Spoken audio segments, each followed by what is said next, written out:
warri balleessanii afur danda'e warri nuti balleessanii afur danda'e kaan immoo warri waan biraa qabdan akka tasaa dagattan murtanii fudhachuu dandeessanii kan nu dagadee jiraate jechuudha kenna immoo kan fudhatanii ittiin baddan dhiifa wajjin nu deebisaa hojii diyaaguu isiniin jedha wanta kenna. Assalamualaikum warahmatullahi wabarakatuh. Ashamaar kafuunee kabajamtoota daawwattoota Aashaan Dagadiltuu. Kabajamtoota daawwattoota keenyaa har'a istiidiyoo mana keenyaa baay'ee bareedaa ta'etti meeshaa baay'ee bareedaa ta'e isin qabannee dhufnee jirra jechuudha. Warroonni maamila keenya taatan hiriyoota keessaniif sheer godha. Warroonni mochoo naanii sabskiraayib godhin chaanaalii sabskiraayib godhaa isin jedha. Maaliif hiriyoota keenya taatanii warroota meeshaa nu qabatanii yeroo iskiriishuut gootanii ergitan. Driving godin akkasumatti ergitantu jira jechuudha saa kalame wallahi. Kanaaf dursa subscribe godhaa isiniin jira kabajamtoota daawwattoota keenya itti aansuudhaan immoo laayikii tuqaa laayikii illee warri hin tuqneen jirtan jechuudha yeroo iskiriishuut gootanii ergitan jechuudha meeshaa kanaaf achumaan laayikii illee tuqaa isiniin jira har'a dhaamsa kiyya kana qofaa miti kabajamtoota daawwattoota keenyaa amma akkuma beekamu meeshaa ramadaanaa hedduu isiniif innee dhufnee jirra jechuudha. Yeroo meeshaa isiniif immoo dhugaa dubbachuuf yoo taate namoonni nu raajeffatan namoonni nu jajjabeessitan guddaa galatooma namoonni immoo nu geetan illee galatooma isiniin jenna. Jiin illee jiinii ramadaanaa gahaa jira jechuudha. Ani jalqaba irratti osoo gatii meeshaa obboleettii Leeyilaa Saguree isiniif hin himne afoon halillaa isiniin jechuu barbaada. warri balleessanii afur danda'e warri nuti balleessanii afur danda'e kaan immoo warri waan biraa qabdan akka tasaa dagattan murtanii fudhachuu dandeessanii kan nu dagadee jiraate jechuudha kenna immoo kan fudhatanii ittiin baddan dhiifa wajjin nu deebisaa hojii diyaaguu isiniin jedha wanta kenna hundumaa hojiin oifiti jechaadha kadir. Egaa kabajamtoota daawwattoota keenyaa jiin oifii walii godhanii oifii walii haa goonu keessattuu mootuu warroonni akkuma maashan jette meeshaa ajajattanii achiin baddan keessattuu ka meeshaa keettanii achiin baddan deebi'aa adaraa dubbadhaa isiniin jenna nuti nama dhabne tariitii biyya keessa jirtaa biyya alaa jirtaa keessan hin beekne ka isin immoo nu beektantu jira jechuudha. Kanaaf isin immoo deebi'aatiin nu dubbadhaa isiniin jenna anamma isinitti hin dheeressu Aashaan gatii meeshaa Leeyilaa Saguree isinitti himti. Asumaan assalamu alaikum isiniin jedha. Ayyee daawwattoota keenyaa mukallatiimaan gara meeshaa gatii isaatti isin dabarsa. Akkuma argitan kan asitti maashina uffata miishuu adii sultaanii otomaatika qabdii obboleettiin jenna. Akkuma argitan kana seefii isaatiin yookaan qulqullinni irra laxxafanii hidhambamumaan fidan irraa jechuudha. Daawwattoota keenyaa maashina kana kan meeshaan irraa fedhan fakkaata. Akkasumatti argisa. Mana meeshaalee dhagadhan fakkaata gidaa jiru miidhaa ture.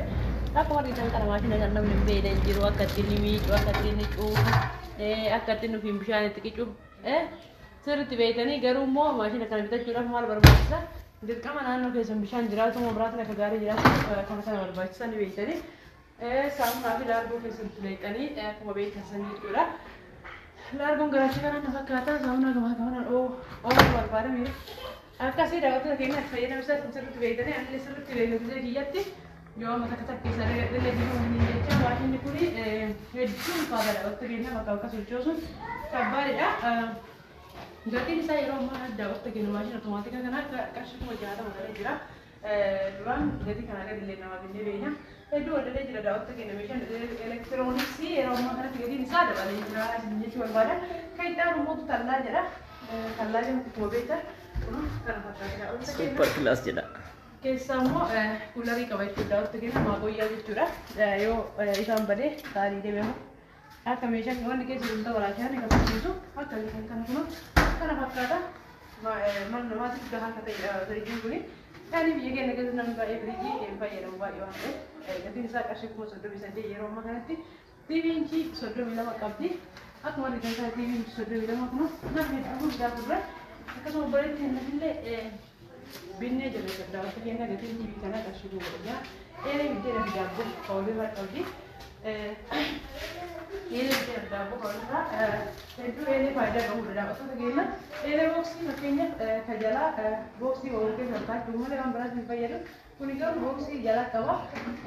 Daabboo keessatti illee tolchuu barbaadan asumatti fayyadamtanii kajalaa keessa illee baaldii kaa'attanii gubbaan biddeen biyya barbaadan tolchaa dandeessanii. Kanammoo yoo barbaadan daabboo keessan kuukisii keekii waan barbaadan kan as keessatti itti fayyadamuu dandeessan hedduu faayidaa qaba daawwattoota keenya isa kan bitadhaa jedha. Gatiin isaa meeqa jettan qarshii Diidamni tokko malee jira jechuudha. Yeroo ammaa kana diidamni lama illee galee ture. Diidamni tokko amma rakkoota abbaa gadaa lama qabdi.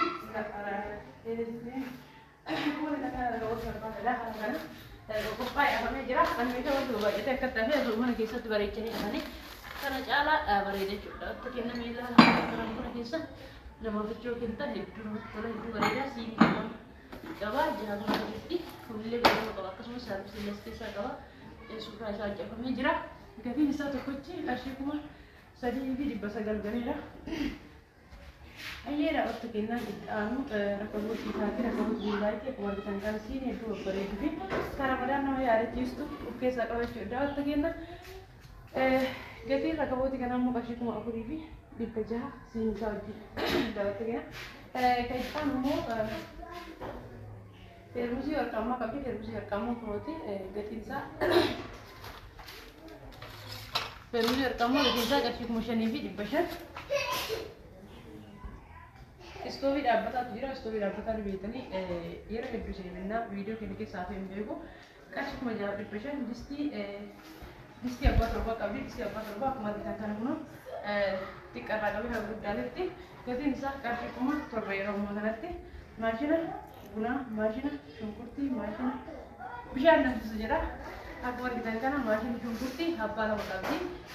Maashina bishaan danfisu immoo boyidarii fuudhee jira. Maashinni juusii saatii as jira jechuudha. Waqti kenna meeshaa kana baay'ee ibsisan barbaachisu. Maaliif meeshaan biratti geessee hedduu beekamaa turedha. Kan tirii firee 3 fi giloobaal saanii jira. Tirii firee 3 xiqqaa guddaatu kunuunsi jira. Gatiin tirii kana qarshii 6,600 isaa irratti giloobaal saanii kunuuti. Giloobaal saanii yeroo ammaa kana qarshii 5,800 ta'ee jira. Waqti kenna qixxaanu distii Seenigaalii jedha. Distii Seenigaalii hedduu guddaa qabdi kunu godhachuun jenna. Akkuma argitan kan distiin kun hedduu guddaadha. Iddoo proogiraamii adda addaa qabdaniif hedduu isin fayyadan.